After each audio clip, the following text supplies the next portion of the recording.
জয় শ্রীহরি, শ্রী বিষ্ণু নারায়ণ। সকলকে অনেক অনেক শুভেচ্ছা। আজকে যে বিষয়টা বলবো, বিষয়টা খুব গুরুত্বপূর্ণ বিষয়। সঙ্গে থাকুন, আশা করছি উপকৃত হবেন। ভিডিওর আজকে যেটা বিষয় সেটা হচ্ছে, সেটা মানে থাম্বনেলে যেটা বিষয় আজকে, যে 4টি অঙ্গে এই জিনিসটা লাগিয়ে নিন, দেখবেন আপনার শরীর থেকে সমস্ত রোগ দূরীভূত হয়ে যাবে। তো বলবো আমি, তার আগে কয়েকটা টোটকার কথা বলে দিই আপনাদেরকে। খুবই ভালো টোটকা এগুলো। তো সেইগুলো আপনাদের আশা করছি উপকারে আসবে। যাদের এই দাঁতে ব্যথা হয়, দাঁতে হয়তো পোকা লেগেছে, দাঁতে ব্যথা যন্ত্রণা করে, তারা অনেকেই হয়তো শুনে থাকবেন এটা, আর অনেকে হয়তো নাও শুনতে পারেন। তো তাদের জন্য বলবো, তারা নাভিতে লবঙ্গ তেল, লবঙ্গ তেল 2-3 ফোঁটা নাভির মধ্যে, নাভির চারপাশে লাগিয়ে নেবেন। রাত্রের দিকে করবেন, বেশি মানে বিশেষ করে শোবার আগে। এটা যদি করতে পারেন, দাঁতের যাদের ব্যথা হয় তাদের ব্যথা কিন্তু অনেকটাই লাঘব হয়ে যাবে। এরপরে যে কথাটা বলবো সেটা হচ্ছে কাস্টার্ড অয়েল। কাস্টার্ড অয়েল এর এতটাই ভালো গুণ আছে, যাদের হাঁটুতে ব্যথা, কোমরে ব্যথা, স্পন্ডিলাইসিসের ব্যথা, বিশেষ করে 50-এর ওপরে মহিলাদের এই জিনিসটা, এই রোগটা বেশি হয়। আর ছেলেদেরও ইদানিং দেখতে পাওয়া যাচ্ছে এই রোগটা হচ্ছে। আমার বাড়িতেই হয়েছে, আমি এটা দেখেছি করেও, অনেকটাই ভালো আছে। তো আপনারাও করে দেখতে পারেন। কাস্টার্ড অয়েল যে কোনো মুদিখানা দোকানে আপনারা পেয়ে যাবেন আশা করছি। আর যদি না পান, দশকর্মার দোকানে জিজ্ঞাসা করবেন। ওষুধের দোকানও থাকে, ওষুধের দোকান থেকেও আপনারা সংগ্রহ করতে পারেন।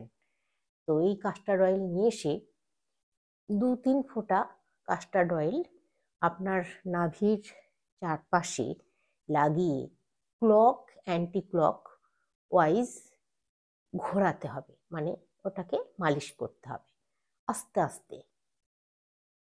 অন্তত আপনারা মানে 20 বার করতে পারেন। আর যদি সম্ভব না হয়, অন্তত 5-6 বার করবেন ওই ক্লক অ্যান্টি ক্লক, মানে একবার সোজা দিক দিয়ে ঘোরাবেন, একবার উল্টো দিক দিয়ে ঘোরাবেন, এইভাবে আস্তে করে নাভির চারপাশে দিয়ে ওটাকে রাত্রে শোবার আগে করে শুয়ে পড়বেন, ঘুমিয়ে যাবেন।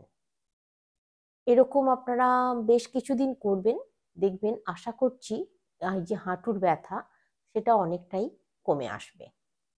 আমি বলছি না যে একেবারে পুরোপুরি ভালো হয়ে যাবে, ভালো হয়ে যাবে না। আপনাদেরকে যে সমস্ত খাবারগুলো ডাক্তারবাবু বারণ করছেন, সে সমস্ত খাবারগুলো আপনাদের খাওয়া চলবে না। তারপরে আপনাদেরকে ডাক্তারবাবু যেরকম পরামর্শ দিচ্ছেন সেরকম তো অবশ্যই শুনবেন, সেগুলো অবশ্যই করবেন। ডাক্তার অবশ্যই দেখাবেন, ডাক্তারের পরামর্শ মতো অবশ্যই চলবেন। তারপরও এই টোটকাটা আপনারা করে দেখতে পারেন। আপনারা অবশ্যই কিন্তু কমেন্টে লিখে জানাবেন আপনারা কেমন থাকছেন, কেমন ভালো হচ্ছে কি মন্দ হচ্ছে, সেটা সবটাই কিন্তু কমেন্টে লিখে অবশ্যই কিন্তু জানাবেন। আর এরপর যে কথাটা বলবো, যাদের ভীষণভাবে মানে খিদে হয় না, তারপরে ঘুম হয় না, ভীষণ মানে একটা ভাবনা, সবসময় চিন্তা করেন, টেনশনে ভোগেন, তারপরে আপনাদের এনার্জি, একদম এনার্জি পান না কোনো কাজে, সব সময় একটা অলসতা গ্রাস করে থাকে, শরীরকে ঘিরে থাকে, কোনো কাজে এনার্জি নেই, কিছুই ভালো লাগে না, তাদের জন্য আমি একটা টোটকা বলবো, এটা আপনারা করে দেখতে পারেন। এই নাভি কিন্তু মানুষের নাভি মূল, নাভিতে কিন্তু অনেক কিছু জিনিস টোটকা করা যায়, যেগুলো ধীরে সুস্থে সুস্থ মনে করতে হয়, করলে অনেক উপকার পাওয়া যায়। তো হ্যাঁ, এই যে টোটকাটার কথাটা আমি বলছি, সেই টোটকাটা হচ্ছে সর্ষের তেল গরম করে নেবেন। খুব গরম নয় কিন্তু, একেবারে অতিরিক্ত গরম ফুটিয়ে নেবেন তা কিন্তু নয়, ঈষৎ উষ্ণ গরম, হাত শোয়া মানে যেন হাতে শোয় সেরকম গরম। সেই গরম সর্ষের তেলটা, হালকা গরম সর্ষের তেলটা আপনার নাভির চারপাশে লাগাবেন, 2-3 ফোঁটা, বেশি নয় কিন্তু, নাভির চারপাশে লাগিয়ে নেবেন। ওটাও কিন্তু করবেন রাত্রিরে শোবার আগে, ওটা করে শুয়ে পড়বেন। বেশ কিছুদিন করে যাবেন, অন্ততপক্ষে আপনাদেরকে 42 দিন করতে হবে। এটা করে তারপরে দেখবেন আপনারা কিরকম উপকার পাচ্ছেন, আপনাদের এনার্জি দেখবেন। দু সপ্তাহ করার পরে আপনারা বুঝতে পারবেন আপনাদের কতটা এনার্জি আসছে শরীরে, মনে জোর পাচ্ছেন, কাজে এনার্জি পাচ্ছেন, ভালো লাগছে আপনাদের। এগুলো আপনারা করে দেখতে পারেন। এরপরে যে কথাটা বলবো, 4টি জায়গায় লাগিয়ে নিতে হবে তেল। কি তেল? সর্ষের তেল। সর্ষের তেলের মধ্যে আপনারা 2-4 দানা সর্ষে দিয়ে দেবেন। এরপরে এই সর্ষের মধ্যে আর এক কোয়া রসুন যদি পান খুব ভালো হয়, আর 1 কোয়া রসুন যদি না পান, 1 কোয়া রসুন মানে একটাই রসুন, একটা গোটা রসুন, 1 কোয়া রসুন যদি না পান, 2-4 দানা রসুনের কোয়া নিয়ে একটু চিপে নেবেন, নিয়ে ওই তেলের মধ্যে দিয়ে দেবেন। তেলের মধ্যে দিয়ে তেলটাকে ফুটিয়ে ঠান্ডা করে নেবেন, ফুটিয়ে একটু হালকা ঠান্ডা করে নেবেন। আপনি হালকা গরমও দিতে পারেন, আর ফুটিয়ে ঠান্ডা করে রেখে দেবেন, সেটাও দিতে পারেন, কোনো অসুবিধে নেই। কোথায় কোথায় দেবেন? হাতের তালুতে দেবেন, পায়ের তালুতে দেবেন, কানের গোড়ায় দেবেন, আর কোথায় দেবেন? শিরদাঁড়ায় দেবেন। দিলে দেখবেন আপনাদের এই মানে কফজনিত সর্দি, কাশি, তারপর যে শরীরের বাত বেদনা, এইগুলো অনেক কমে যাবে। এগুলো থেকে আপনারা রেহাই পাবেন, সুস্থ থাকতে পারবেন, এটা যদি আপনারা করতে পারেন। স্নানের 1 ঘন্টা আগে করবেন, অন্তত স্নান করার 1 ঘন্টা আগে করতে হবে। 1 ঘন্টা কোনো রকম কোনো জল লাগানো চলবে না। এটা আপনারা করলে খুব উপকার পাবেন। যে সমস্ত বাচ্চাদের সর্দি কাশি সবসময় ভোগে, জ্বর হয়, অসুখ করে, তাদের জন্য আমি বলবো এই তেল, সর্ষের তেল, যদি খাঁটি সর্ষের তেল সংগ্রহ করতে পারেন। ইদানিং কালে অবশ্য ডাক্তারবাবুরা সর্ষের তেল ব্যবহার করতে বারণ করছে, তারও একটা কারণ আছে। কি কারণ?